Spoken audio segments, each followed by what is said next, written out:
What's going on, everyone? It's Jacob. And Hannah. Back here with another episode of Commerce Connects. Today, we have a really good friend of mine, Damien Styles.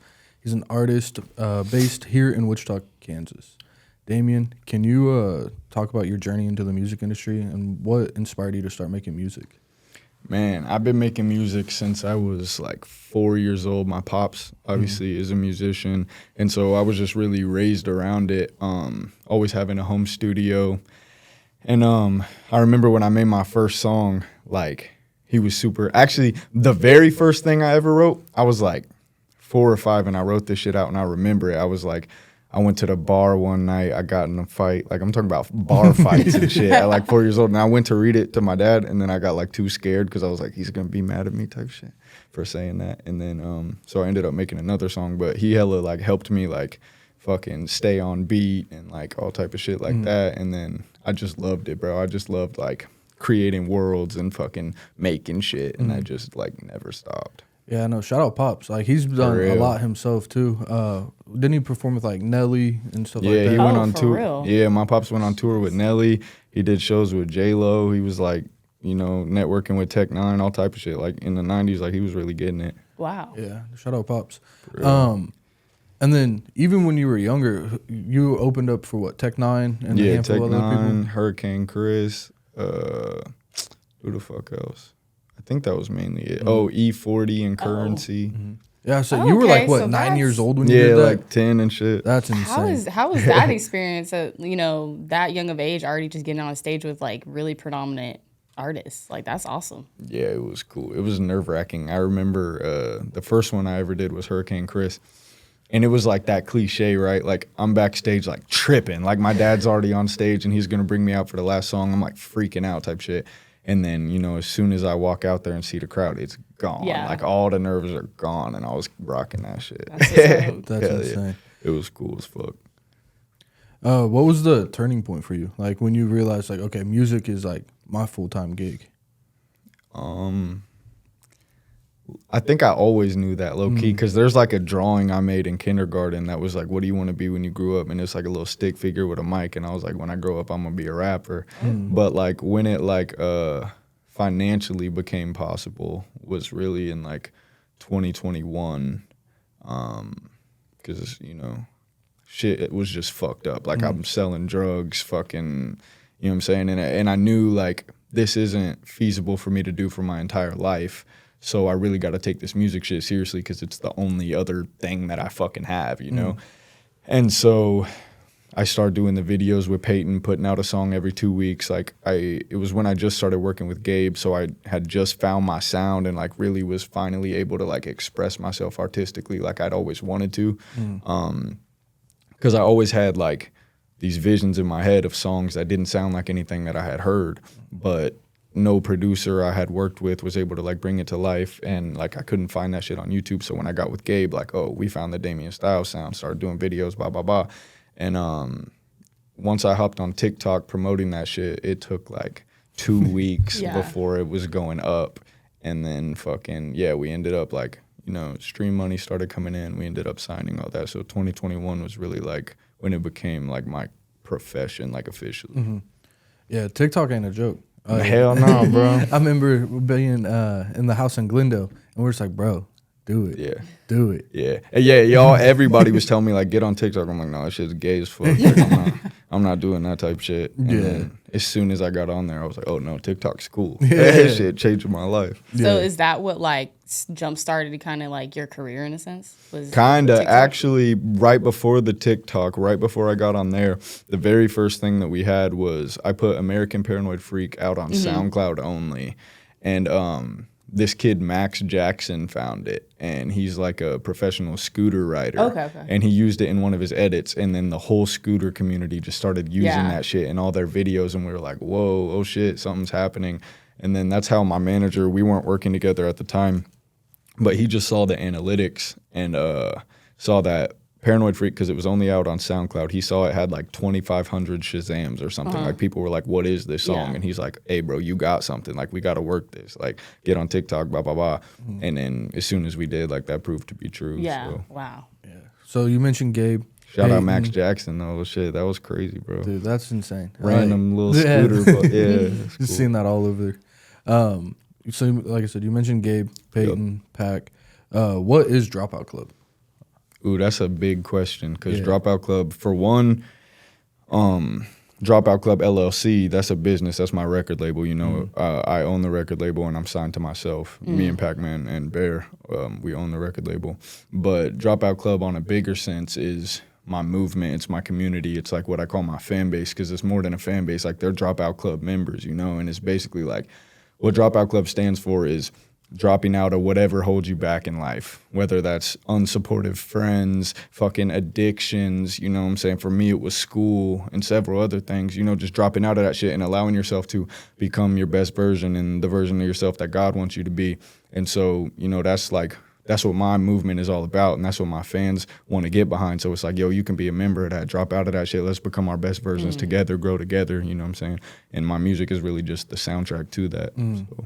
Yeah. So that being your fan base, if you could describe them in one word, what would it be and why? If I could describe my fan base in one word. Ooh, one word. Ooh, let me mute that shit. My bad. Yeah, if I could describe my fan base in one word, it would probably be resilient. I like that. Why is that? They've been through some shit, bro. Yeah. Really going out and meeting them and hearing their stories, like most of my fans really been through some shit. That's why they connect with my music. Yeah. So yeah, resilient and loyal. That'd be another one. That's a lot of the comments I see, like within your social media, is like your fans really like they've gone through it and they really connect with your music, which is awesome. It's really beautiful to see. Yeah. Because that's all I've ever wanted is like to make a difference with this shit, you know? Yeah. So it's cool. Yeah. So my boy just got off tour, and it wasn't a normal tour. Like the way you did it, I think it was beautiful. So how did the tour come about? Man, it was this idea. Me and Pac-Man were just talking. Initially, he had this idea because it started off with I just wanted to do one show. I wanted to do an album release where I wanted to rent out like a movie theater, and I wanted to come out on stage in my underwear. And I wanted to be like, look, like I'm almost naked, you know what I'm saying? And yet just seeing me, you don't know me any better. But after listening to this album, you will know me better. And then shut all the lights off. Everyone's listening in headphones in the pitch dark. And then I come back out on stage at the end with my clothes on and be like, now you see less, but you know more. You know what I'm saying? Oh, that's cool. And so that was like my initial idea, and I had pitched it to Pac-Man. And then we went and did a couple shows with the homie Garden in like Connecticut and Boston. And his like genius was just working, Pac-Man's was. And he came to me that morning. He's like, bro, I got this fucking idea, bro. Like, let's pull up in all these cities with the headphones and do that shit that way. And I was like, that's dope. And so that's what we were planning to do. We got the headphones, but they sounded like shit. And so I was like, okay, we got to pivot. How can I make this like equally as special or more so?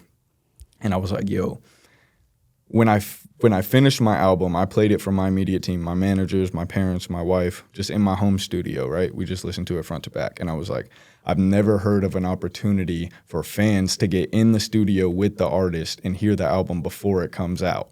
I'm like, okay, let's take that on the road. So I literally packed up my speakers from my home studio, and that's what we played the music on in all them cities. That's insane. That's was cool. awesome. It was That's tight. really like, It was super intimate. yeah, unique and intimate, and that gives your fans like, I don't know, a place to just like be there with you and listen to it for the first time. Exactly. If you can listen to an artist's music for the first time with that artist, like that's crazy. That's awesome. Hell yeah, it's cool. Especially with like how dedicated and like close you are with your fans. Yeah. Like that.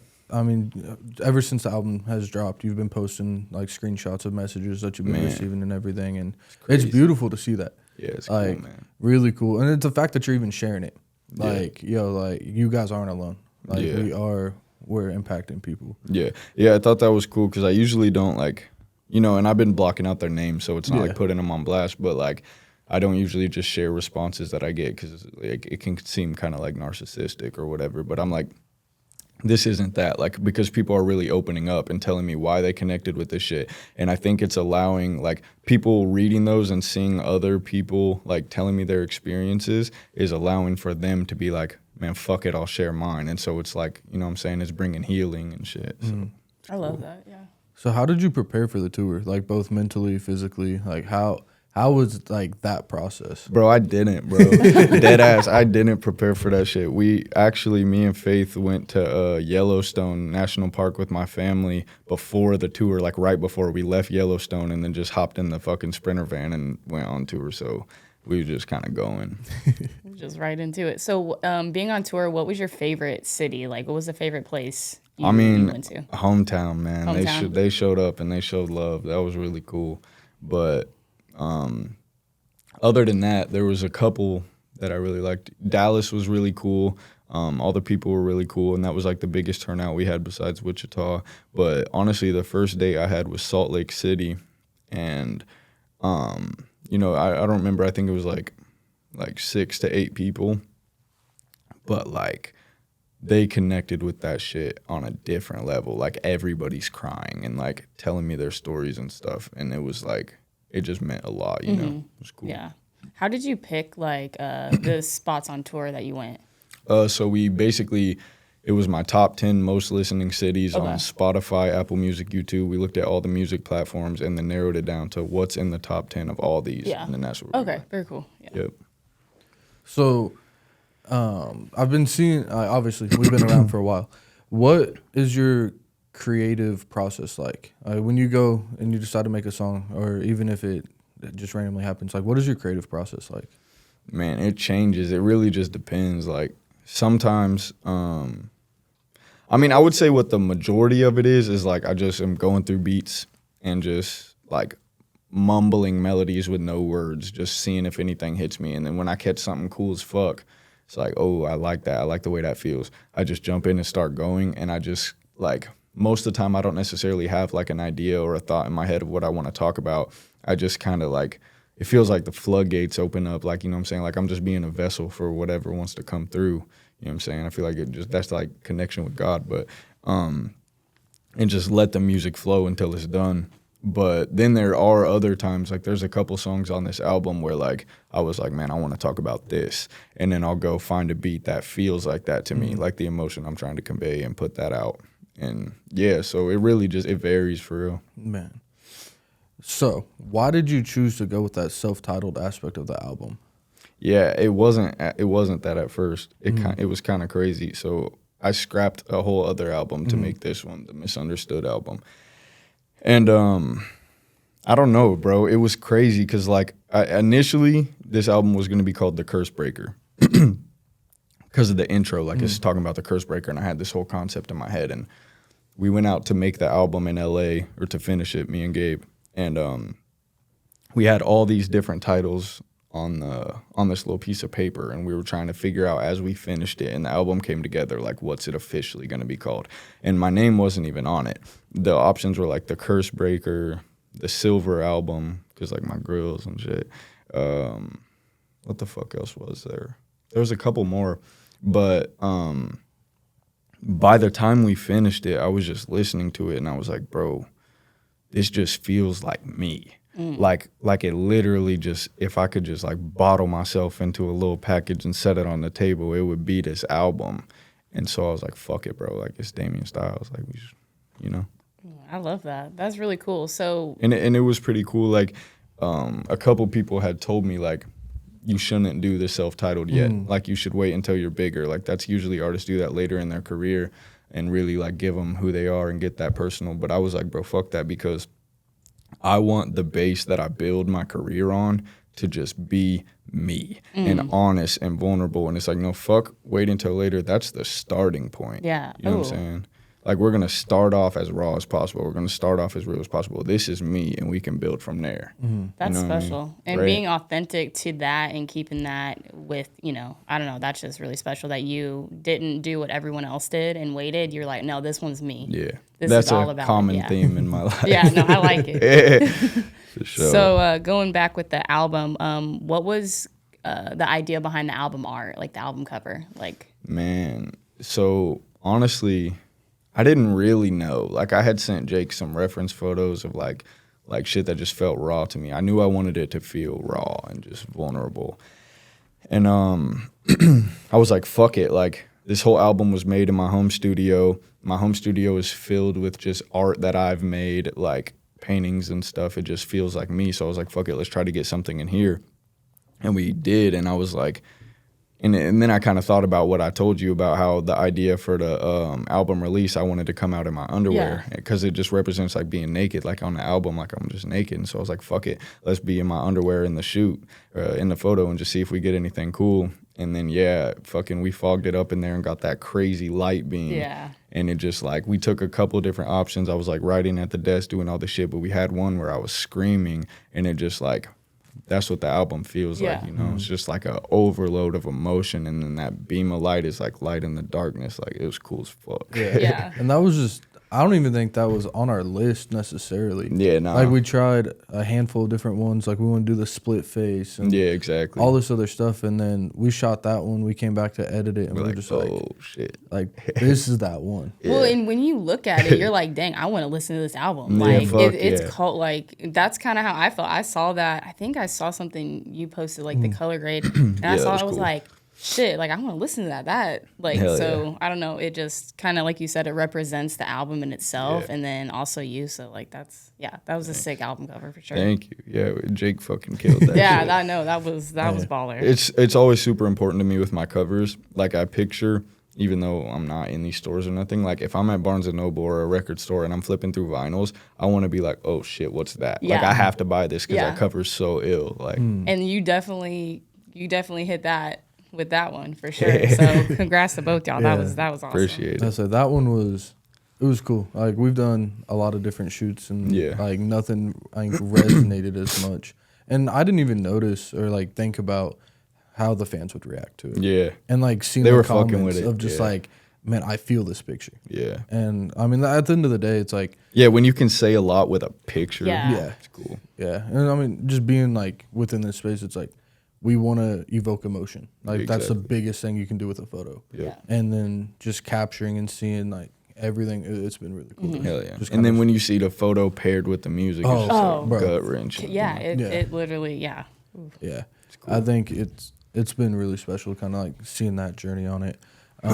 We talked a little bit, it was like yesterday or Saturday, about some of the songs. And the ones that I specifically even pointed out were ones that you said that you produced yourself. Yeah. Like, talk about like, how did you get into producing, and like which songs did you fully produce yourself? Man, so I started fucking around. I got an acoustic guitar, and you know, I haven't been like learning like specific chords or anything like that. I just been putting my fingers places and seeing what sounds good and strumming on it and trying to learn. And I came up with this riff that just felt fucking cool, or this little chord progression. I was like, this is dope. And so I recorded it, and I wrote that what's the song called? Why am I blank? Born Again. I wrote the hook to Born Again over the acoustic guitars, and I'm thinking this is gonna be like a rock song or like acoustic song or something. And then I accidentally fucking clicked this little drill drum loop that I had, and I was like, wait, that's actually crazy. And I started throwing gospel samples in there and just doing a bunch of shit, and it just became this crazy clusterfuck of music that just felt sick as fuck. And so it really all started with me fucking around on guitar, learning guitar, and then just wanting to build full songs out of that. Because This Is Life, that one happened, it started with that piano loop, and I knew I wanted to make, I was listening to a lot of like James Blake at the time, and I was like, man, I want to make something kind of in this realm. And so I just looked for some piano shit and then made that. And then I found this other piano that was in the minor key, because the main one is in the major key.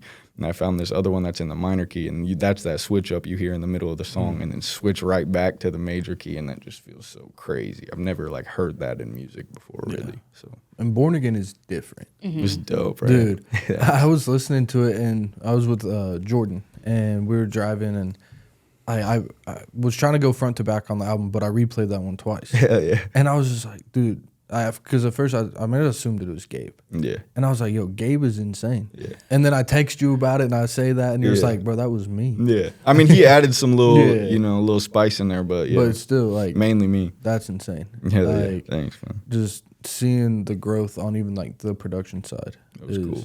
It's wild. Yeah, that was only like the second song I've ever produced. And I haven't got back into it since then. I need to. It's just such a long process, like, you know what I mean? But it is really fun and it's rewarding, but it's like usually like I'll get a song done in fucking an hour or two, whereas like I spent like a week on Born Again because I'm doing all the little shit. Stuff, yeah, exactly. Man. So a main theme of this album is, to me, like mental health. And so what is what had you kind of go that way with the mental health? I mean, I'm just like talking about my shit, and, you know, my experience and stuff. I've kind of dealt with like anxiety and depression and stuff my whole life, and like all type of shit, OCD, PTSD, fucking ADHD, all the D's. Got fucking everything. They diagnosed me with all that shit when I was like 8, which I don't really, you know what I'm saying? I'm just like, I've been through shit. Like, I don't like all those labels and stuff. I just know it gets dark in my head sometimes. And I think just like music has always been my way of finding catharsis, like in the shit that I'm going through, like, you know what I'm saying, speaking about it. Like, it's almost like my music is like my journal prompt, or like my therapy session or whatever. And so like, you know, this album is really just me healing. Like, it's almost like shadow work. Like, you know, when I made Booger Wall, like I made that when I was 18 and it didn't come out until now. So I've been holding on to that for 5 years, which ask anybody in my team, when I leave a song behind, it stays behind. Yeah. But I always knew like that one was going to come out. It just needed to be the right time. But I made that because I was doing shadow work, journal prompts, and like digging all this shit up. And I read this book called The Mastery of Self by Don Miguel Ruiz Jr. And I don't know, he was talking about like how the narrator in your brain, right? Like you have a voice in your head that narrates your life, and that can either be a parasite to your life, or it can be like an antagonist or a protagonist, like it can help you, you know what I'm saying? And so I felt like my brain, my narrator was a parasite at the time, like, and so I was like, let me just really put this into the song, like the shit that I'm dealing with, like, you know what I mean? And so it was really like a creative exercise on just like mindset, and it turned out to just be like the most honest shit ever. Yeah, but yeah, that's how mental health weaved its way into the album, because it just is a part of my life, you know? Yeah. Well, and I think even just anybody who listens to the album, everyone has some sort of like something they're going through in that way. So you can get a lot of people that relate to that album, because mental health issues is a huge thing, and that really, you know, will help heal people, like you said. So that's the goal for sure. Yeah, I hope so, man. Yeah. I think it's already starting to. Oh yeah, most definitely. It's cool. Yeah, especially just giving people that ground to connect on. Yeah, exactly. Like, one thing I've noticed with like the mental health spaces, it's just like you're not alone. Right. Like you're like, yeah, like just knowing that others are going through not the same exact stuff, but they're dealing something. With, everybody's got something. Yeah. Yeah. And it's like once you realize that, it's like, I mean, it feels like you're just totally not alone. And I think that's one thing you like heavily preach. Yeah, for sure. That's like a big part of the Dropout Club shit, is like if motherfuckers don't get you, they don't accept you anywhere else. Like, you can come here and you can be a part of this. Like, if you've never found something you can be a part of, you don't fit into the sports teams, you're not with the geeks or the jocks or the whatever, like, fuck all that, come be a part of Dropout Club. Like, yeah, for sure. So speaking about mental health and stuff, how do you think social media affects mental health? Shit, I said it in the album. I said I hate the way that social media ruined my health. Shit. You know, I think, man, I mean, to me, bro, social media, and I talk about this too, like, I think social media is a active, intentional war on genius. Like, if you really think about it, like, with people like fucking Albert Einstein or like a John Lennon or a Robert Frost, like people that really have like brought things into creation that didn't exist before, something we still talk about, a Jim Morrison or whoever, right? They had to have free time to think and to come up with these things and to make them and all this shit, right? And it's like, these are people that change the world, and these are people that end up getting killed for it. You look at like a Martin Luther King, right, or John Lennon, like, it's a story as old as time. Like, you know, they're making positive change in the world, and someone Someone, they, whoever they is, fucking shoot them in the head or whatever, bro. Michael Jackson, look how they get sedated, right? And it's like, this is the new sedation, because if you're constantly scrolling, we're not bored anymore, bro. I believe most great art comes out of boredom. Yeah. We're not bored anymore. We're constantly scrolling. We're constantly sedated, constantly consuming. Where's the time to have a genius thought? Where's the time to, you know what I'm saying? Yeah. And so I was really feeling that affecting me, but even more so than that, like the aspect of comparison, because everybody is posting their wins. They're not posting their losses, bro. They're not posting. Matter of fact, I see motherfuckers that, you know, you go to their page and you're like, damn, they're always viral every time they post. But you watch, they deleted 10 posts that didn't go viral. You know what I'm saying? And like lifestyle shit, look at my new yacht. That's their homie shit. Yeah. You know what I'm saying? It ain't even theirs. You know what I mean? It's a rental. And so, but in your head, you're seeing, exactly, it's a rental. But in your head, like, you're seeing it and you're like, damn, I don't got that shit. Like, you know? And so I think there's like the comparison aspect, like always thinking somebody else's shit is better than yours, their life is better than yours. So it makes you look down on yourself, and not even just life. Like, look at fucking like, you know what I'm saying, the models in the world that are photoshopping their waist in a little bit, just to make them look a little bit less fucking real and human, you know what I'm saying? Not knowing when they sit like this, they got a gut too, or whatever, you know? And so it's affecting people's self-image. Like, I just think social media, you know what I'm saying? And like, if you've seen that documentary, what's that shit called? The Social Dilemma? Yeah. I think that's what it's called. Yeah. Man, like, the people who programmed these apps, they made the algorithm that gets you addicted to it. They made the algorithm, and they still could not stop themselves from getting addicted to it. That's how, like, this shit is heroin, bro. And it's like, it's really like a pandemic, bro, like an epidemic. Like, think about that. Like, everybody's hooked on fentanyl. It's like, oh, this is fucking, this is a problem, right? But everybody is equally as hooked on their fucking phone. You see families at restaurants just fucking not even interacting with each other, Literally. just staring at their the phones. The whole crew at the table is You know what I'm just everyone's. saying? And it's normal. Yeah, no one blinks all an good. eye at it. You see 10 tables doing the same thing, and no one. Imagine 10 years ago, you walk into a room and see everyone looking at the phone. It'd be fucking like, weird, bro. What's going on? Yeah, man. Yeah. And I think, like, this is like some conspiracy shit. But I'm like, and we don't even got to take it like it was intentional, but borderline, like bottom line, it did happen. Like, when you look at like COVID, right, and the pandemic, the real pandemic, they got us all isolated in our houses for so long. What did we do? And when did TikTok and all that shit start? I mean, honestly, dots are cool. Come on, bro. That's true. They pushed us in our houses, whether this was a coincidence or not. We got pushed into our houses, locked onto screens, and we're now more addicted than we were before. And you know how much money they're making off of that? We are the product. We are the product that's being sold. Our attention is what's being sold to advertisers on social media. They're monitoring how long did you look at that. And they're getting paid for this shit, bro, to literally take these apps are designed to literally take every second of our life away from us. And they're getting paid for that. And it's the most addictive algorithms. Dude, I was watching this podcast, it's a Sean Ryan show, and he had a guy on there that is like former CIA, all this stuff, and he was talking about the average, by the time you're 13, you have like 75 million like touch points on ads. Man. And it's like, that's they're tracking you. They're saying like, they know you better than you know. well, and they're saying, Literally. and then that's where they're saying is like, dude, they can almost get it down to a science of like what side of the bed you sleep on. It's crazy. Like, I believe it, man. Yeah. And which, like, I understand the other side of where people are like, oh, we have to be all against it.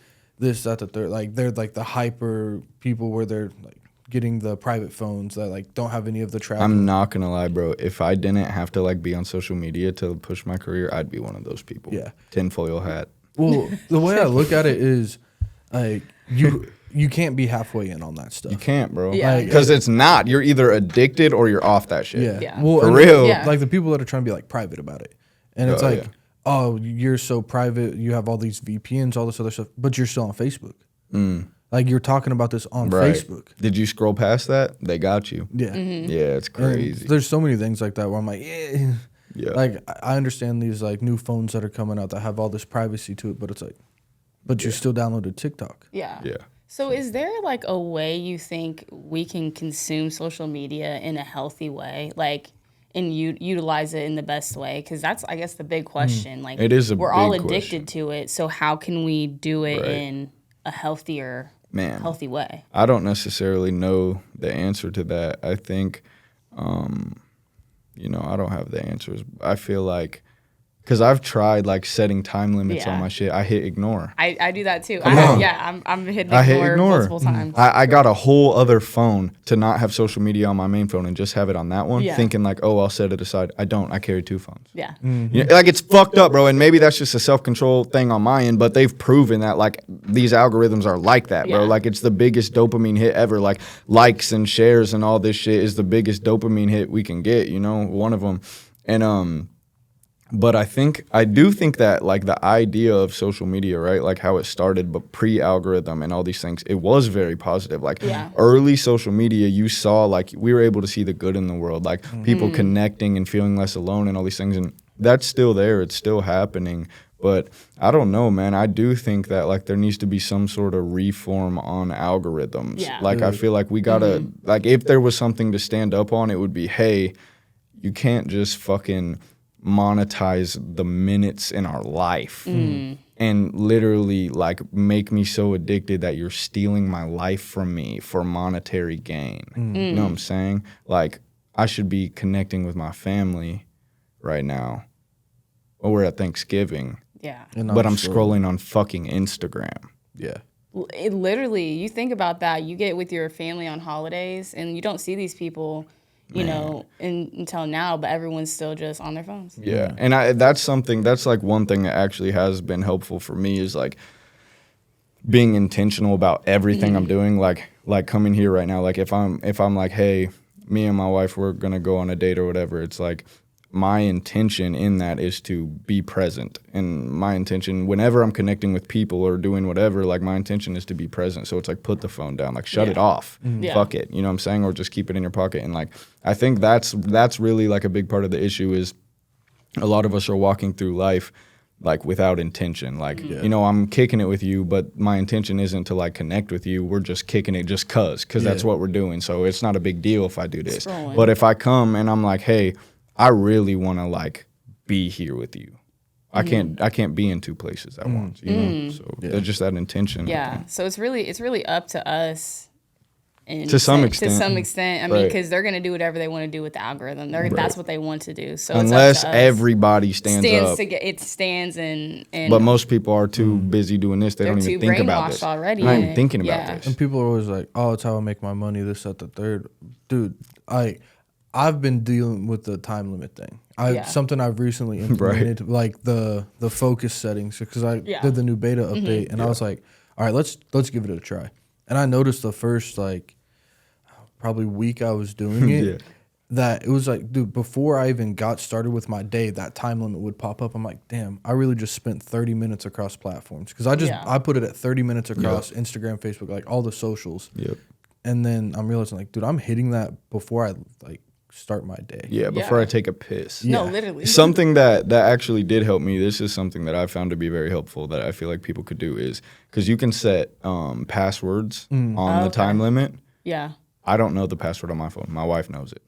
So I can't fucking ignore that shit anymore. I did the same thing with like porn and like adult content on the phone. Like, I can't get to it because only she knows the password. So I think just like really being like, if you really want to like stop doing that shit, you know what I'm saying? Give the control to somebody else, because your ass is going to be like, man, fuck it. You know, that's super smart, because I have a time, I set my social media to go off at 9 p.m. to 9 a.m. and I'm still there. I'm 15 more minutes. Until it's 1 in the morning. And then you're like, fuck, 9 p.m. didn't do shit. So it's smart to give someone that password so you just can't ignore it. You're just going to have to deal with it. Exactly. Honestly, I did the beta version, and like there was something fucked up with the focus. I haven't even seen that shit. Yeah, it's not that much different, but so I couldn't ignore it for like a week. So I would try and click on focus because it was the beta and it was just messed up. And I was like, well, I'm actually doing it now because I literally can't hit ignore. Dope. So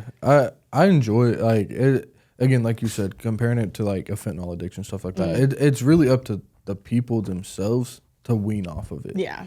Like once I've realized like, cool, social media is great for the monetary value like that we do. Mm-hmm.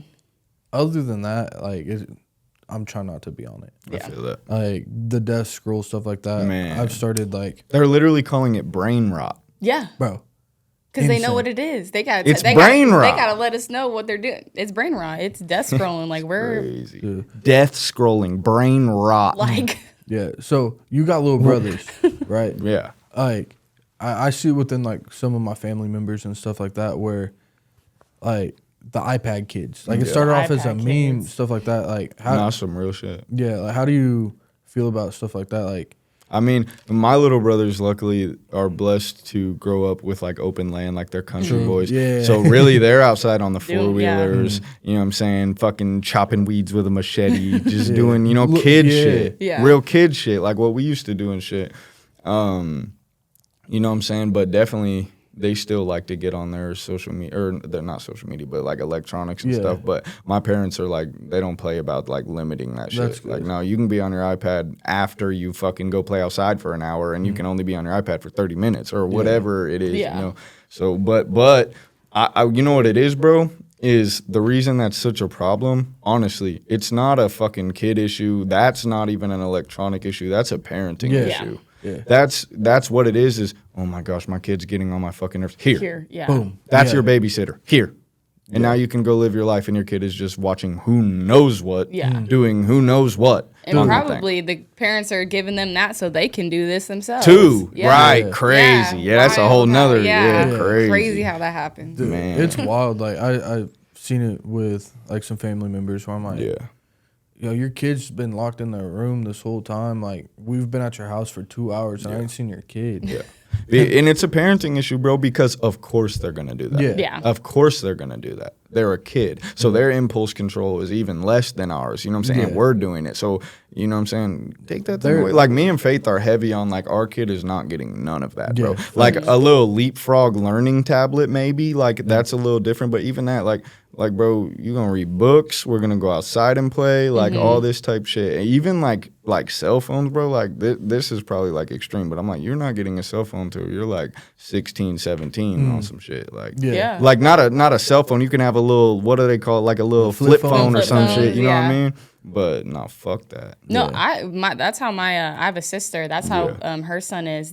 He's 10. All his friends have phones at 10, but they're like, Why do you need that? Exactly. They're like, you don't need a phone. You don't. Like you're either with us or your dad. Like you don't need Or a phone. someone else who or has someone a else who phone. has a phone. You good. Yeah. Or it's like if you want to go and play, like I mean, they have all those other like trackers and Yeah, stuff them- like them that. watches and if you're stuff. too worried about Yeah. it, because like Bailey's little brother, the youngest one, he doesn't really have a like active phone to where he can like he doesn't have really service on it unless it's like Wi-Fi. Yeah. But they have like some other like thing that can. He goes to the skate park out a lot.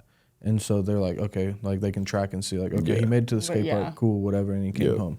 But that's a big thing that I'm very strong on. It's like, dude, seeing like our godson, where it's just like he's addicted to the phone already. Crazy. Of like, bro, you live. Would you give your 8-year-old kid alcohol? Yeah. Fuck no. That should be that's a comparison right there. Like You wouldn't do that. yeah, you wouldn't do that. So What's no. the age limit? We're like, oh, this isn't good for people ever, but you know, when you're 21, you know, you can do this.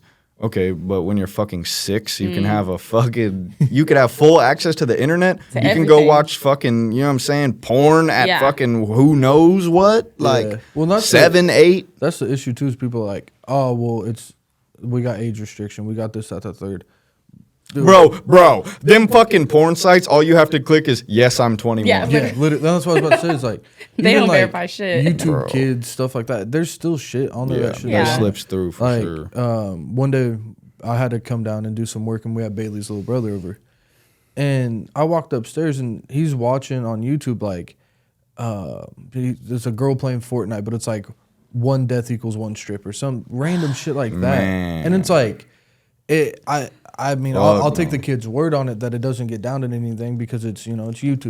But still, they're watching- it's the concept of that. What are you putting into your brain? Yeah, Yeah. and that's why I told him, I was like, bro, like turn that shit off. Yeah. Like he watches other YouTubers that like I'll even watch where it's like it's informational stuff. I'm like, bro, put that stuff. That shit's cool. Yeah. But because there's a lot of great information on the internet, 100%. on TikTok, even on everything. You know what I'm saying? And like even like when I see like Faith's For You page, it's so different than mine, bro. My For You page, I like to laugh, bro. It's dumb, funny shit, or like there is some inspirational shit, but like her whole shit is like fucking crafting and cooking ideas and adventure shit and all this just like inspiring cool shit.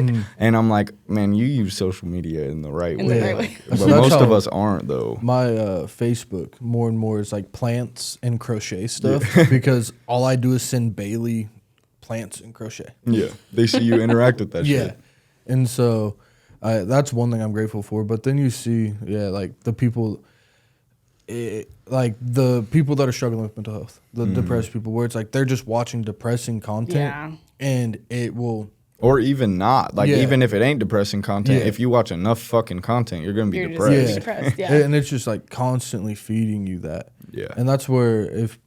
like that's like the thing with like informational bias too, like people that have a certain political view, like you're only getting your side of the story. Yeah, literally. Just fed right back to you. You're not even seeing, it's crazy. And if one thing pops up, they're like, oh, that's wrong. Fake news. Fake news. And it's just like, so recently I've been getting more into like the news stuff. Fuck that. Dude, I found this one. It's called Ground News. And it literally will break down the political bias of the article. That's cool as fuck. And we need so- more shit like that. Yeah, and I really enjoy that app because like I don't care about the political stuff like a whole lot, but even just like it will break down just a normal like Sally Sue opened up a restaurant. Yeah. And it'll break down like political That's views of crazy. like how this article was wrote.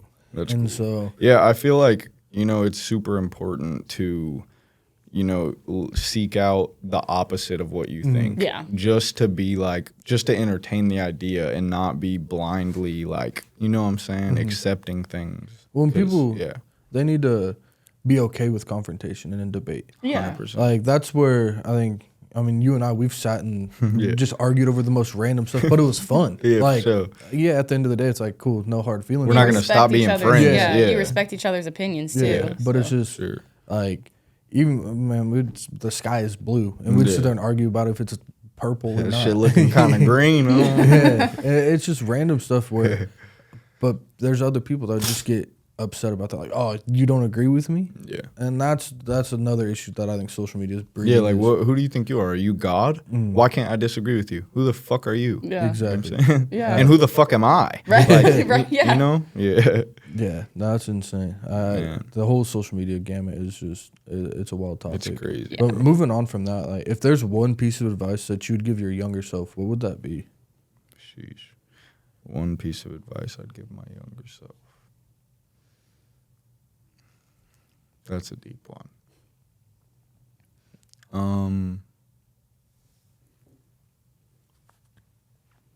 Stop blaming God.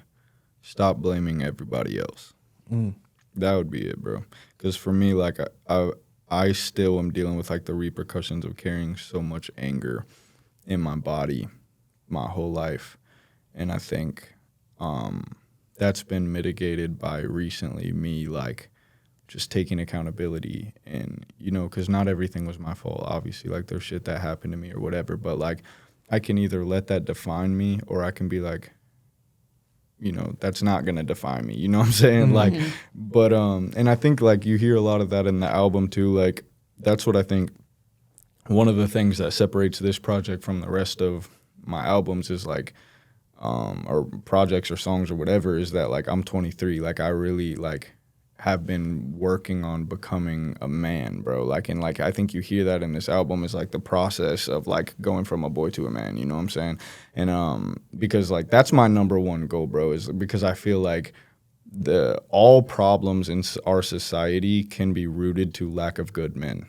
All of them, 100%. bro. Because if all this fucked up shit is happening, that's because not enough good men are standing up and doing something about it. You know what I'm saying? And that's just one example. And so that's been really, like, my biggest thing. And so I think a huge part of that is stop letting other people define your existence. Stop blaming other people. Don't blame God because something didn't go your way. Like, humble your fucking self and understand that his plan is greater than yours. You know what I'm saying? And maybe if it went my way, I'd be a terrible person or, something bad, And so Yeah. That's deep. Yeah, I like that. Yeah. Yeah, because I had a long talk with a good friend of mine the other day about it, of like the blaming God. And it's easy to do, bro. Yeah, but then in the same light, it's like there's that other force.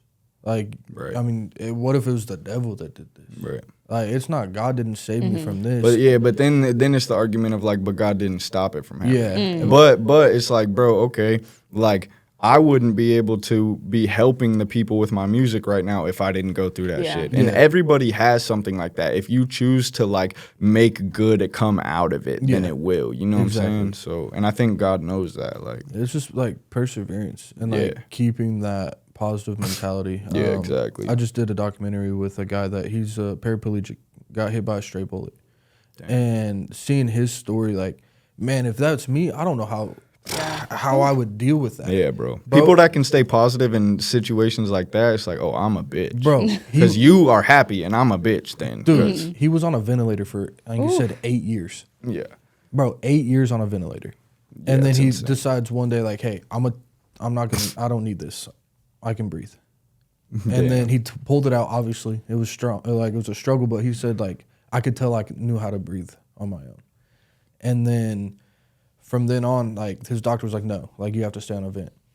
He worked for 6 months, and now he's fully off a ventilator. It's badass, bro. And like, hearing his story, and he works a relatively full-time job, and he lays in bed, and it's a beautiful story. And I didn't know him before this project. I got asked to come on and just help with camera work. Yeah. And I'm sitting there this whole time, like, he's answering phone calls, and like, it was just beautiful. And then after he got off work, we talked, and I was just like, bro, like, I mean, I stubbed my toe, and I think I can go shoot a video tomorrow. Facts. And he's like, yeah, it was tough. He's like, I'm not going to lie. There's been tough days. Yeah.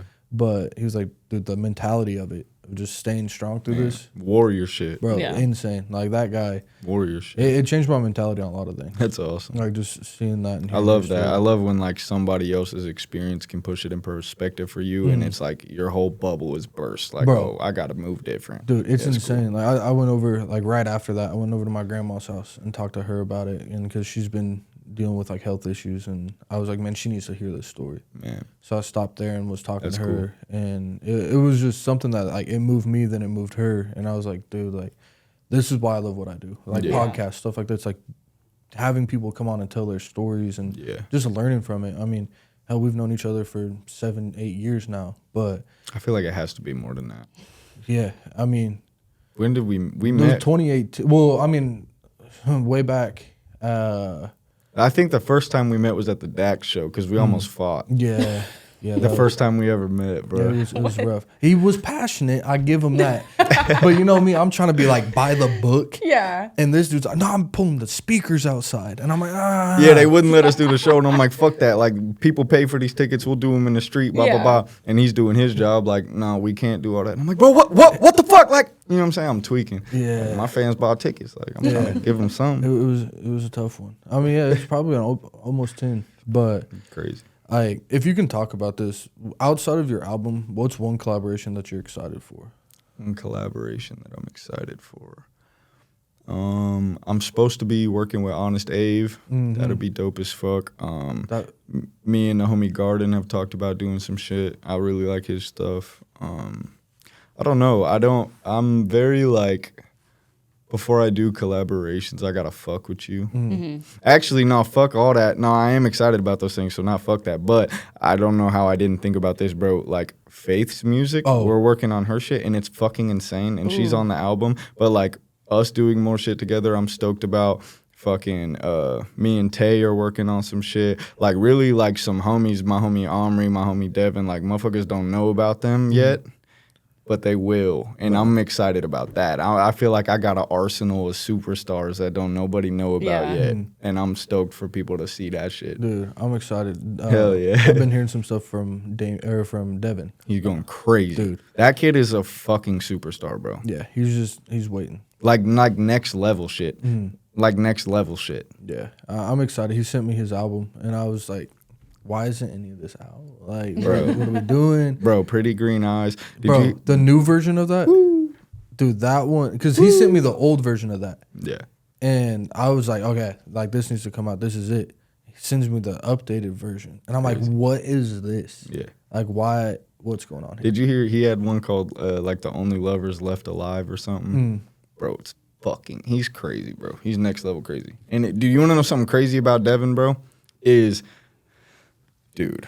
this shit's like weird. Like, I can't explain it. Like, we always have had this like soul connection. Like, even before we really knew each other, like we just like knew each other. Like, I don't know, it's weird, bro. It's just like a feeling. But he fucking had never made music his entire life, bro. He goes to a psychic fair, and a psychic tells him, hey, you're gonna be a famous musician, and you already have somebody that's a friend to you that's gonna be able to guide you through that. And so he tells me that, right? And I'm like, huh, that's crazy. I didn't really think much of it. Like a month later, I see a video of him singing and playing guitar like a fucking god. And I'm like, bro, whoa. Like, you've never made music your whole life, and you just learned guitar that quickly, and you sound like that when you sing? You sound like that? Yeah. Bro, that was like...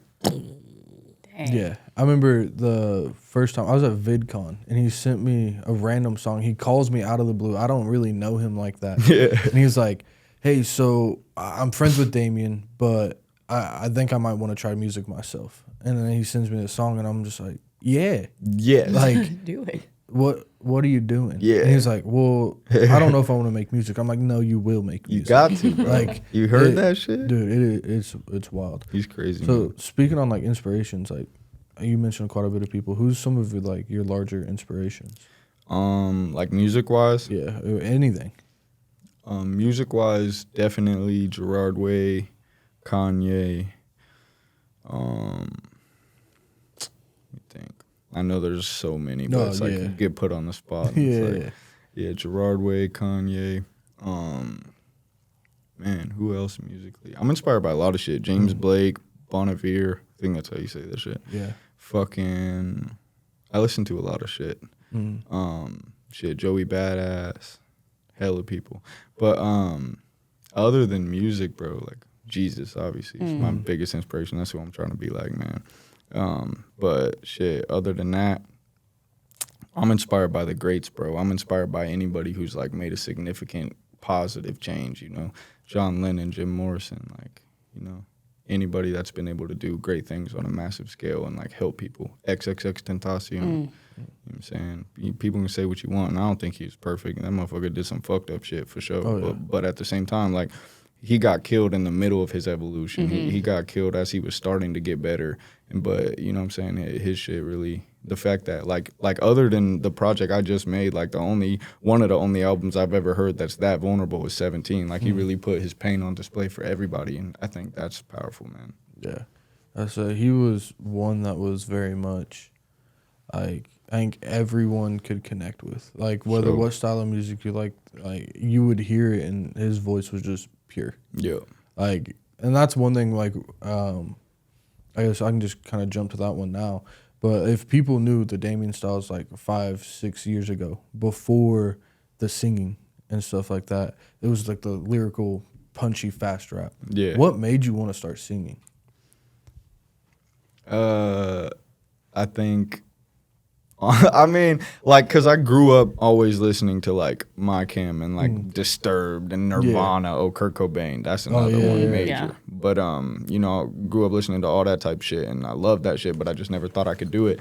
And eventually I was just like, man, fuck that. Why can't I do this shit? Like, I could learn. I could fit. And I started trying, and it was ass, right? And it was ass. I sounded like shit, like, even some of the shit I put out. But, you know, that's growth. But, when I started doing that, motherfuckers was like, hey, bro, you should stick to rap.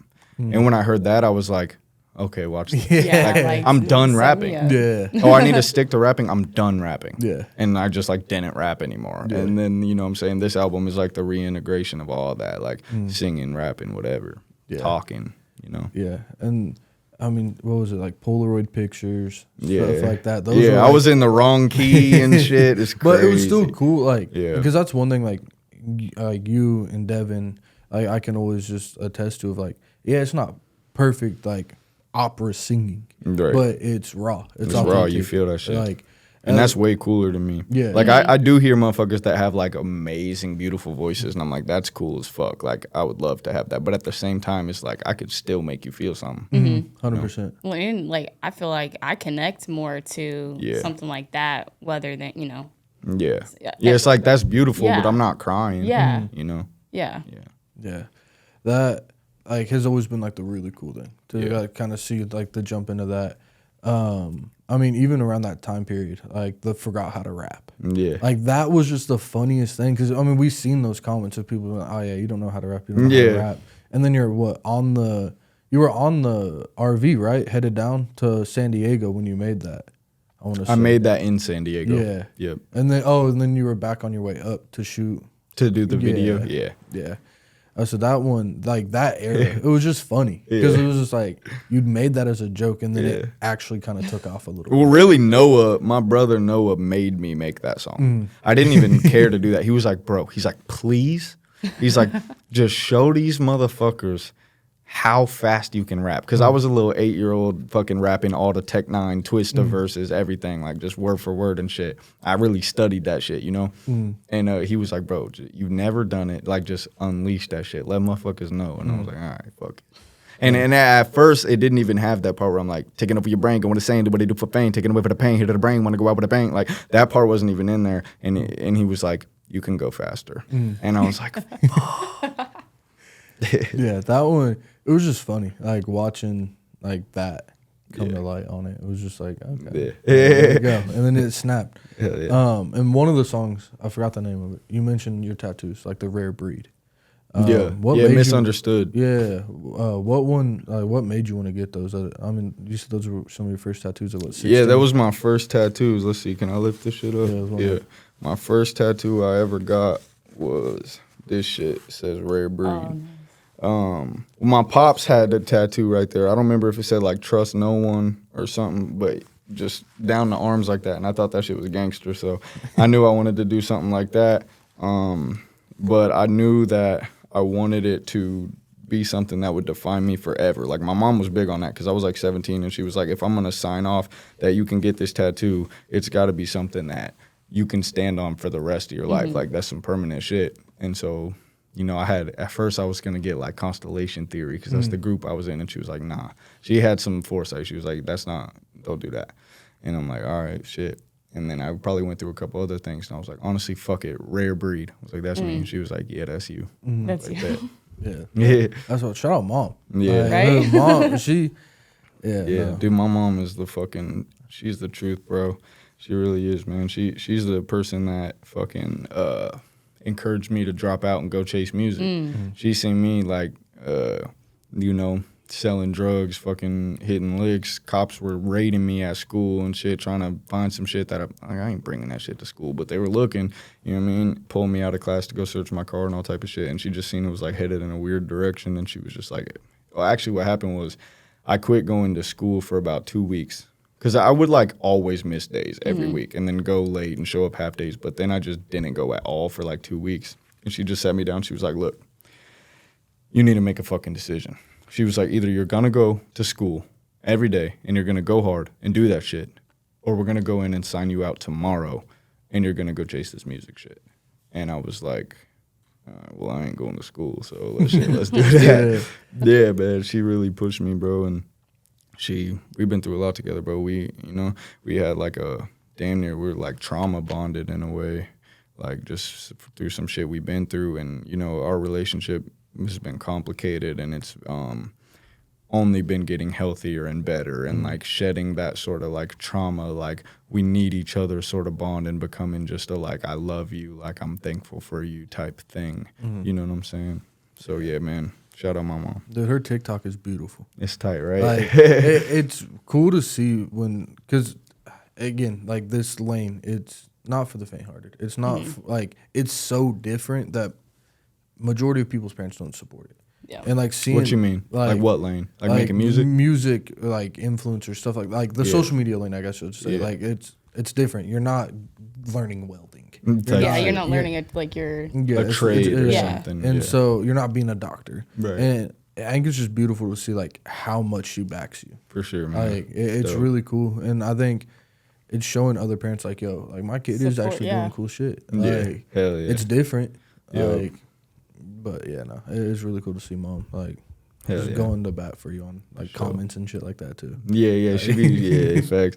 Motherfuckers be like, you ain't never trapped a day in your life on Paranoid like, Freak. My mom's like, let me tell you about the heart attacks my son about gave me and shit. Yeah, no, it is wild. And like just hearing it from her, like that day we went and sat down, and it was just cool to like see like, yo, like it's true. Like, real shit. People don't believe it. It's like I caught the tail end of it. I mean, I remember days at the apartment, but I guess take us through like the journey of your style. So I guess you kind of already did that of like starting the rapping. Yeah. And then like up to now, like the album has like anything and everything to it. Yeah, man. I came up just rapping. Like my pops was a rapper. I was listening to Eminem. You know what I mean? I'm like, oh, Eminem, that's another influence. Yeah. See, I'm gonna keep thinking of him, but yeah, Eminem's like one of the biggest influences. So I just rapped only until like 16 or 17, and I joined that group with Santi, Constellation Theory, and he was heavy auto-tune, so I'm like, shit, let me try some auto-tune shit. And I'm playing with auto-tune, and I'm like, shit, I can hold some little melodies or whatever, little something. And then I started wanting to make rock shit, like before the MGK shit, like before rock became the thing. I was like, man, I think I'm feeling some shit like that. And which shout out MGK, that's another influence. But so I started wanting to make rock shit, and then I'm just all over the place trying to make shit. A moment that like changed everything for me musically was it like changed my brain chemistry. Like I heard Fuckboy by Breakins, and I had never heard bass like that. That's just like, and I was like, oh, that's some shit. And this was like, now there's all type of like Breakins type beats on YouTube and hyperpop shit. There wasn't that at the time. I was like, man, this is crazy. And I knew I wanted that. And so fucking, keep making music, trying to work with producers. Nothing's really matching. Nothing's ever like, I'm not satisfied with the product. And then I link with Gabe. And the first session we did, we made My Mama Dead Man. I left that day and texted Pac, and I was like, hey, I found my producer. The second song we ever made was American Paranoid Freak. Fucking crazy, bro. Gabe is a genius. Gabriel Alexander, that motherfucker is the truth. He's a genius, bro. And he really, because you know why? He listened to me. Like, when I would pitch these ideas of, like, I want to combine this, producers would be like, bro, that's not going to work. You know what I'm saying? It's not going to work. When I told Gabe that shit, he's like, all right, we'll figure it out. We will figure out how to make that a thing. And, like, you listen to some of our early shit, like Kerosene and, like, some of the shit we did together. Like, it didn't mesh all the way together perfectly. We were still figuring it out, but we were trying. He was down to get in and try with me. And that meant so much. And that's how we've been able to really cultivate, like, the sound. Like, you know what I'm saying? Yeah. I mean, you guys have a couple different songs that are, I think there's just two that are, like, complete, like, theatrical experiences. Yeah, like The Healing. Yeah. Shit. They don't know about that shit. Yeah. Oh, yeah. Oops. Yeah. But still, like, hearing some of that stuff where I'm just like, hold on. Yeah. Like that. Nobody's done shit like that. Yeah. It's like, and with that, it's like you almost have to have the visual aspect to it. Yeah. Because they're not going to get it. Yeah. They might, though, but they might not. How important and, like, when do you think artists should, like, create music videos? That's a good one. Music videos is probably my favorite part of this shit, honestly. I think it's super important. I keep hearing this narrative pushed on social media, like music videos are dead, put all that effort into short form content and all this shit, and it's like, bro, suck a dick. Like even if music videos is dead, which I don't believe that, like really powerful music videos still blow up all the time. But even if it was dead, I'm gonna go look for the music videos because it's like it's giving a whole entire visual component to the song, and like I enjoy it so much because like, you know, I get to direct it and find these interesting angles and do all the shit. But not only that, like, I get to be like, what character do I want to play? And then, like, act in it. And, like, you know what I'm saying? Like, dude, it's so sick. It's so much fun. I think music videos, y'all should make music videos. Yeah. Don't sleep on the music videos. Because you can chop those up into short-form content. So why would you not? Yeah. I mean, you can create short-form content as you're there. There's so many different things. And, yeah, exactly. That's kind of what we've started doing. Yeah. And that's where... like social media has like to me like killed the music videos. It's like I always enjoyed working with you, and that's where I always said was like, dude, I'm done doing music videos unless it's like on a project like you or Devin, like where it's like meaningful stuff because you guys are so creative and you know what you want. Yeah, like to where it makes my job easy. Like I just press record and then work on it at the end. So. Like what was it, like Wild Ones, like the whole storyline behind that, and I guess people are always like, oh, I don't have the budget for a music video. Cool, you don't. I mean, if you find the right team and stuff like, you don't need a crazy high budget. Yeah, I mean that's another thing about like this project, and I'm very blessed, bro. I'm very blessed to have people like you and Peyton and Cody and talented people in my corner who are down to get dirty with me and make some shit. And like we ain't making money off this, but we finna make some shit.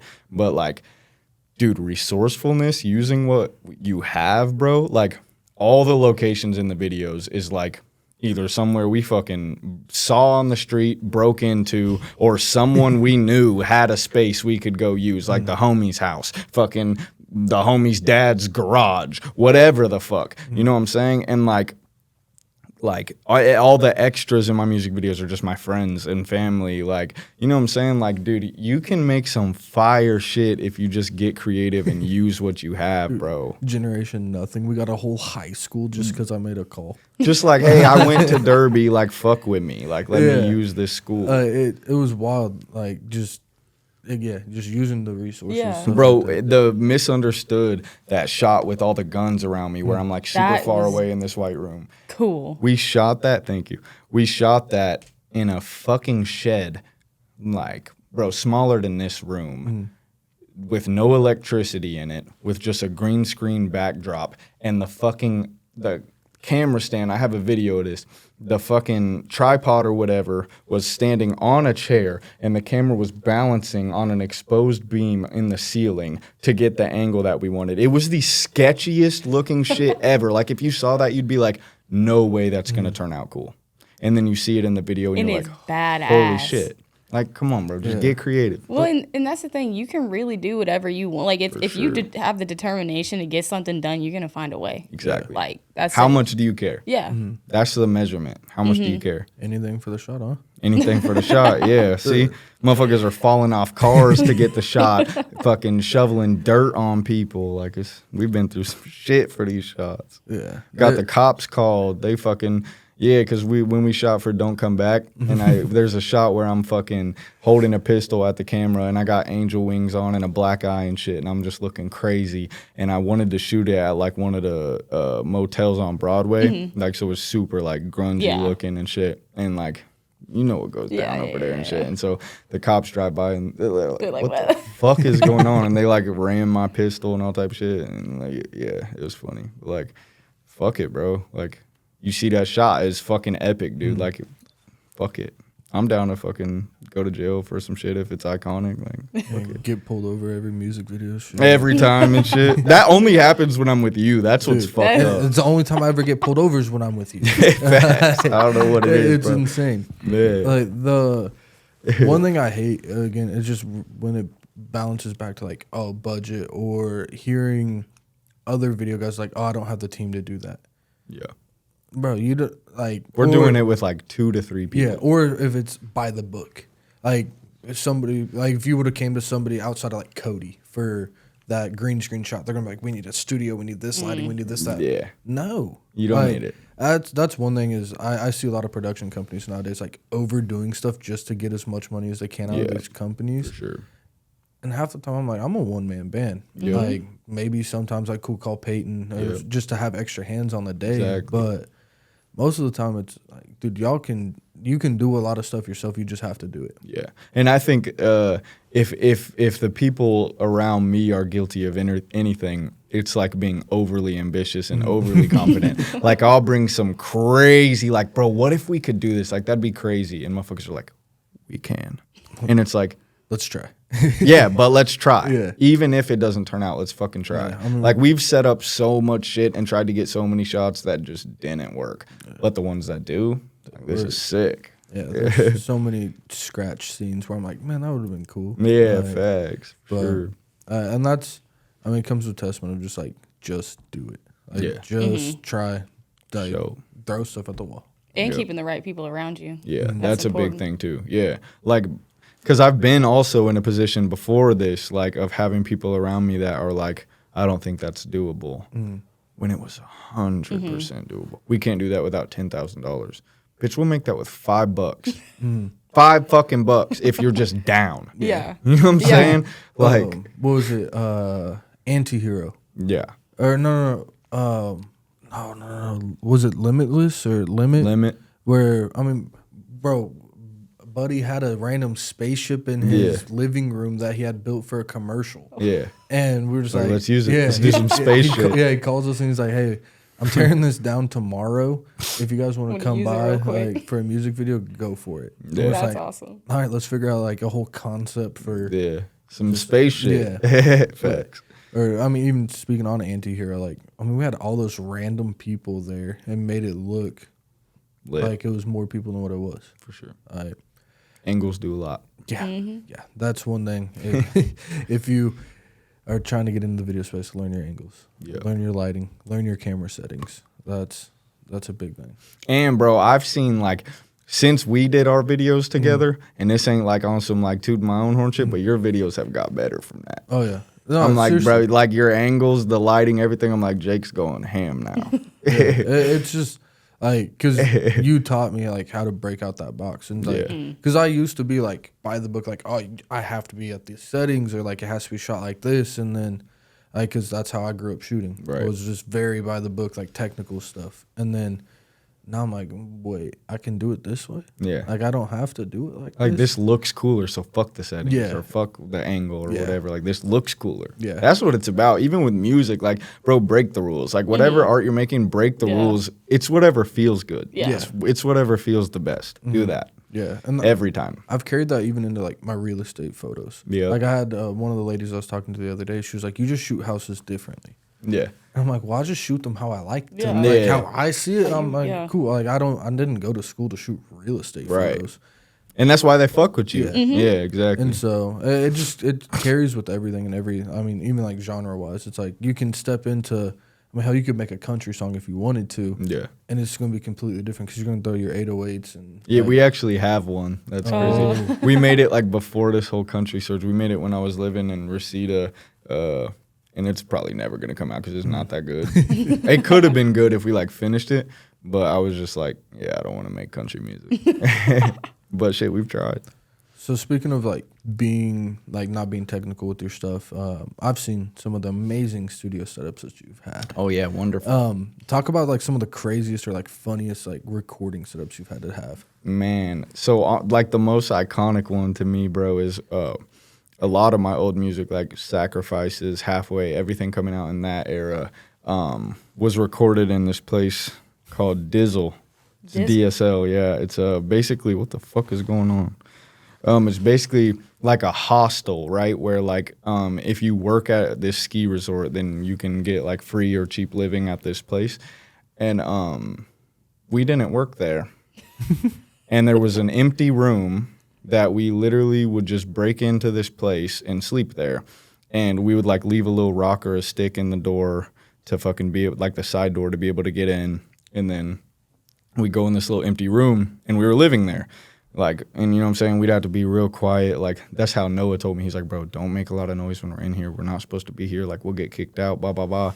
But when he would leave, I'm like, I want to make music. So I'm setting up in this room we're not supposed to fucking be in and fucking singing loud as shit and recording these songs.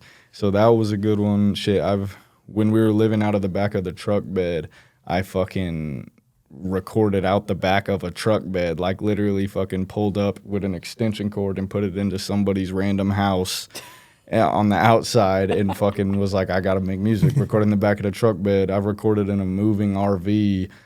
We just recorded something in the Sprinter van. Like, it's just like, bro, fuck it. So do what you gotta do. Do what you gotta do by any means.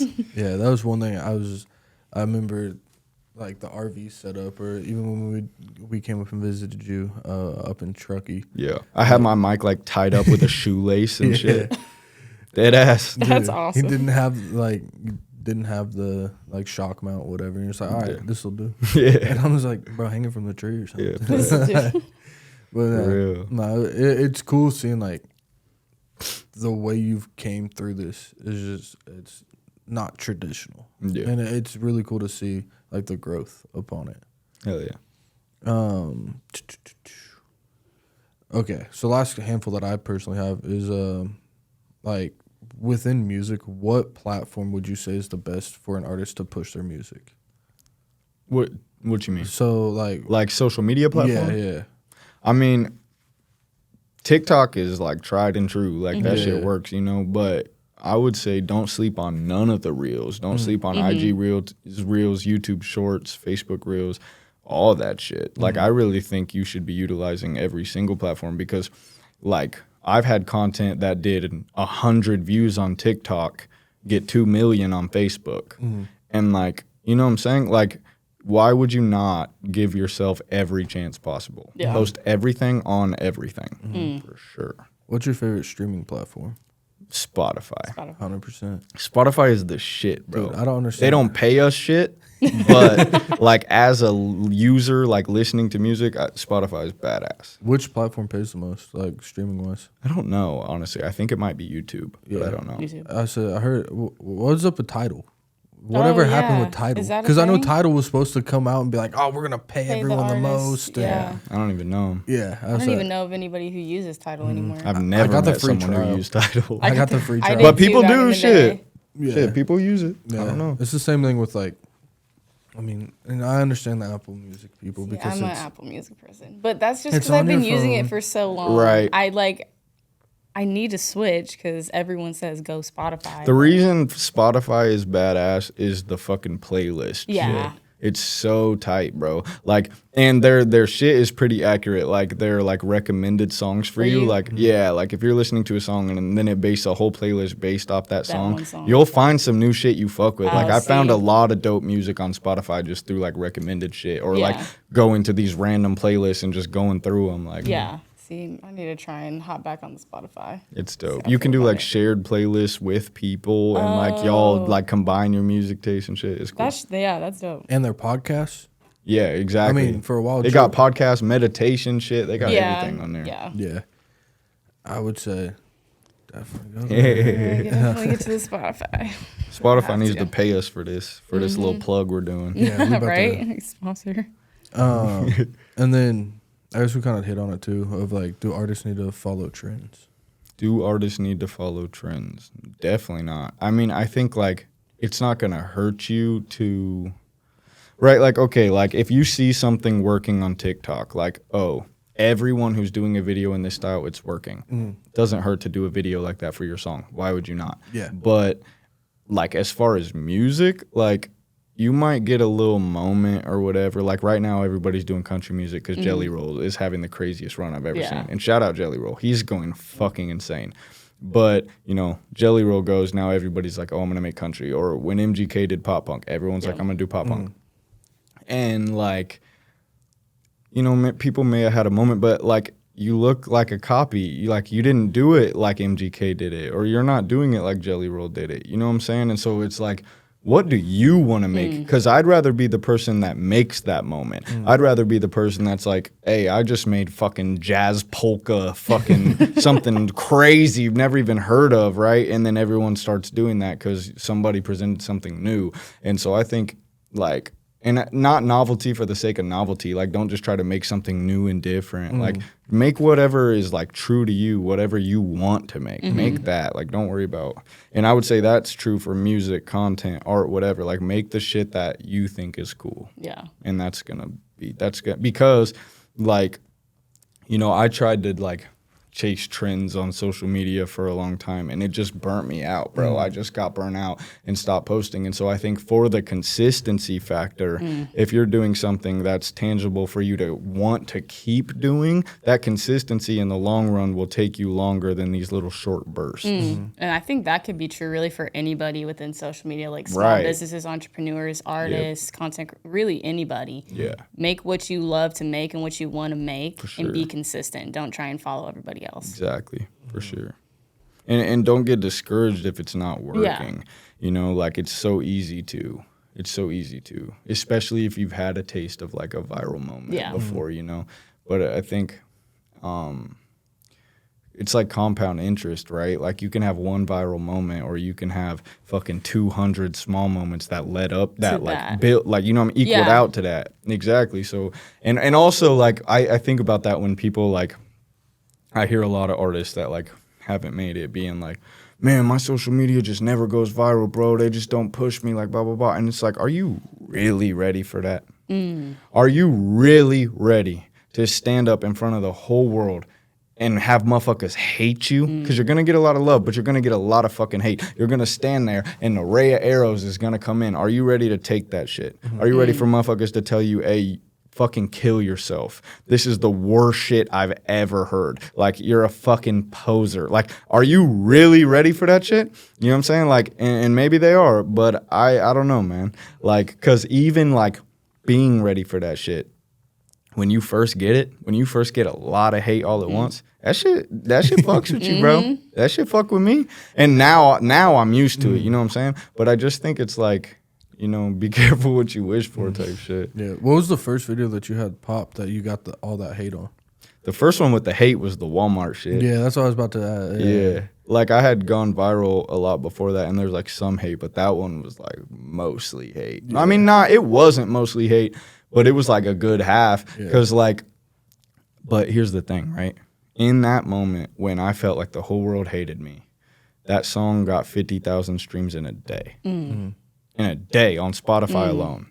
And it's like, well, maybe it's okay. Because if you really think about it, like I read this quote the other day, somebody said it on IG, I don't know who it was, but they were just like, they were like, real like celebrities at that level, like real famous people have an equal amount of haters to supporters, if not more haters. Yeah. You think they give a fuck though? They're lit. Yeah. Like they're living their dream. You know what I'm saying? They have financial freedom. Like, you know what I'm saying? And so it's just like, I don't know. You can't focus on the hate, bro. Yeah. I mean, shit, engagement's engagement. Yeah. Like that, I think that was the big thing with like. It's hard to feel like that though, when you know? you're getting, when you're getting. Yeah. But like the Walmart thing. Yeah. I mean, like everyone that wanted to comment be like, what are you doing? You're opposed to this, that, third. I mean, shit, they're driving in the algorithm for people to go and stream your shit. 100%. And also, but I think the only reason that did like affect me more is because that was a bit out of my character. So it's like, you're not even actually hating on the real me. You know what I'm saying? Like, I did something, honestly, just for, like, clout type shit, just to, like, try to go viral, and I learned that lesson through that, you know what I'm saying? But that's why it hurt, because it's like, like, you know, but, like, if motherfuckers hate on this album, I don't give a fuck. I don't give a fuck, because I stand on this shit. I couldn't really, like, stand on that, you know what I mean? Like, I still don't give a fuck that I did that. I think it's hilarious, and I think it was funny, and, like, it was dope, and it worked. Yeah. You know what I'm saying? Because I think art is meant to be provocative in some sort of sense, and it's like, I got y'all pissed off, so technically it worked, right? I made you feel something to that extent. But, yeah, I think, like, it's really important to stand on things that you do. So, yeah, that way it doesn't hurt when motherfuckers are like, you suck. And it's like, yeah, that's cool, because this is awesome. So, if you have any, like, feeling inside of you that it might suck when someone's like, hey, this sucks. Oh, it got through. It's a little crevice for the arrow to get through, you know? Yeah. Yeah, that, like, the whole thing that people have to deal with is the stress of having the hate comments and stuff like that. That motherfuckers are funny though. Like my hate comments now are like, they be making me laugh. Motherfuckers are like I'm gonna lie, this is fire. Like, instead of like, I'm not gonna lie, like I'm gonna lie, this is fire. Motherfuckers be like all caps with a bunch of flame emojis, stop making music. And so it looks like it'd be a positive comment, and you're like, oh man. But it's like, you're listening to my shit, so yeah, for sure. Yeah, so they're getting creative. Yeah, it should be funny for real. It makes me laugh. It's tight. Yeah, I posted a YouTube short not too long ago, and I had a kid comment and was like, I said something about like, shut up, you baldo, or whatever. And then it said like, go take care of your 4 kids. Facts. And I was like, yo, like, 4 kids. You're the guy with the 4 kids. See, shit like that is funny. Like, fuck it. Yeah. But motherfuckers will be like Like, the craziest one I probably ever got, somebody commented and was like, you should do what Lil Peep did, but take an extra pill in case it don't work. And it's like, what did I do to deserve that? Like, what? You want me to kill myself because you didn't like my song? Like, that's crazy. You got fucking issues, dog. Yeah. Part of me wonders, like, you know how we were talking about the whole social media thing? Like, Yeah, they're just desensitized. yeah, they're... Yeah, it's probably like a 12-year-old behind a keyboard. Yeah. But really, when I check the profiles of the people that be hating on my shit, it's almost always like a 35-year-old plus who like works at a factory and fucking hates their life. Yeah. And it's like, bro, they treat everybody Everybody bad. that. Yeah. For sure. Hey, but you know what really turned boys into men? Them Call of Duty lobbies. Yeah, no shit. No shit. Like, I was talking to Faith about that yesterday, just like being a kid, like it like really like the way that we were as kids before cancel culture and shit, like that prepared me for this. Thick skin, boy, thick skin. There's still some videos where I'm just like, oh, like that was said. It was said. Like that, like before that era, it was just like, oh, cool. Like we just on here saying some stuff, Saying the crazy shit. And now it's like, oh, like I mean, you look at like all these influencers, like they're fans, and like I mean, and sometimes like I realized with the whole sketch situation when that all happened, like that wasn't a fan that went deep over that. That was someone with malicious intent. Yeah. And so it's like, man, you really have to go through and make sure that all your stuff is covered up if there was anything back there, because it's like, I don't give a fuck. Or just stand on what Yeah. the fuck Yeah, you I don't did. give a fuck, bro. yeah, it's like Because they'll find some shit probably Yeah. one day, and I'll just be like, I was fucking 16. Like, I was a Yeah. dumbass. Like, Yeah. you know what I'm saying? I'll apologize, but like, fuck you, bro. I guarantee there's some shit in your fucking closet. That's Everybody. what's so, that's what's so Yeah. stupid about cancel culture. When people try to do it about old shit, it's like, did they do that? Are they still doing Yeah. that? Like, Yeah. shut up. Shut the fuck up. Yeah, I don't understand the whole cancel culture. I ain't of it. deleting shit. I don't give a fuck, bro. Yeah. You know what I'm saying? So there's You just gotta do them like Eminem. I am white. I am a fucking bum. I do live in a trailer with my mom. Like, lay all that shit out and be like, here, tell these people something they don't know about me. You know what I mean? yeah.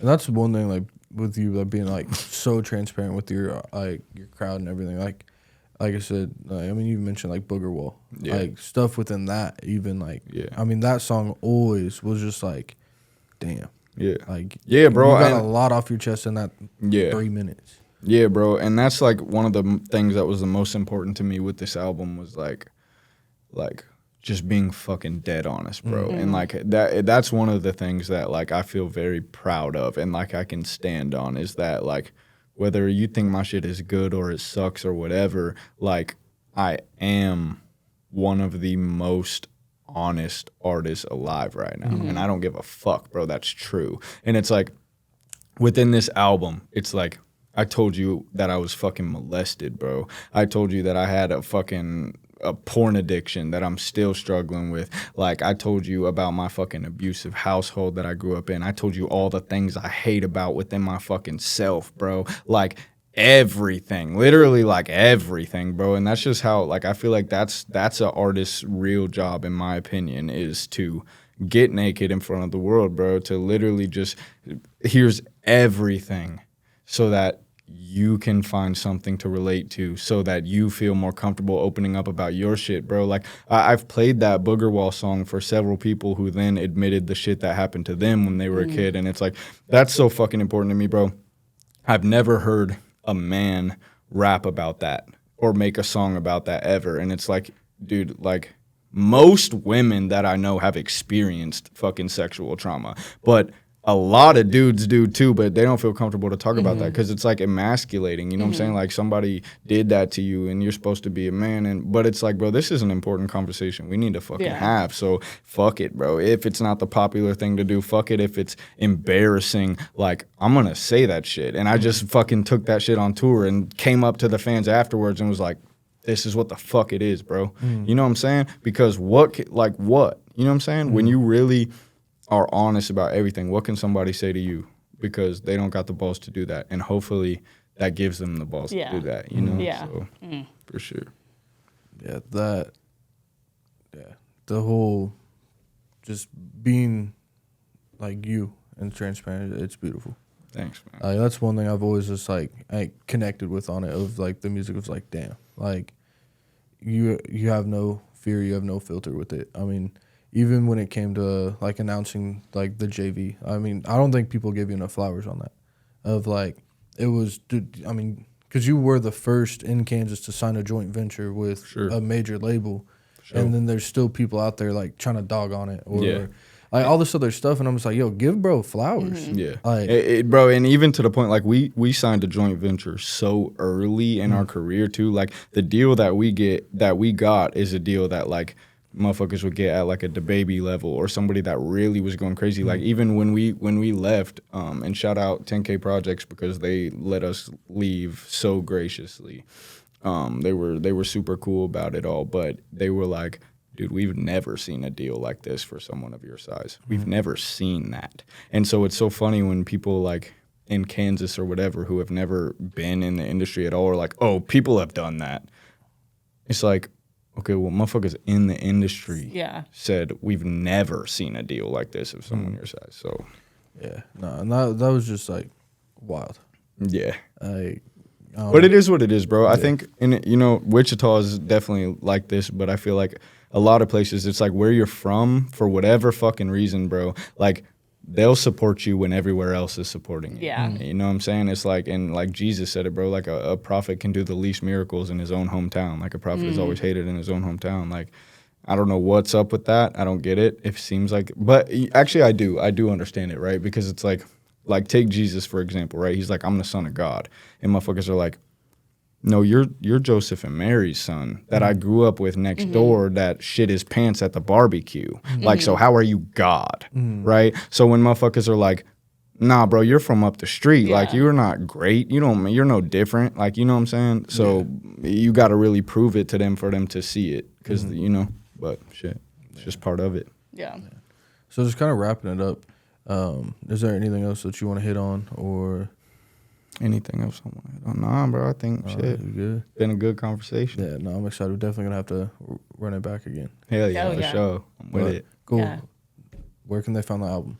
Yeah, my new album, Damien Styles, is a self-titled album, is on all platforms, Spotify, Apple Music, YouTube, everything. And you can find me on social medias at It's Damien Styles. That's Damien with an E, you know what I'm saying? Styles with an S. So 2 S's.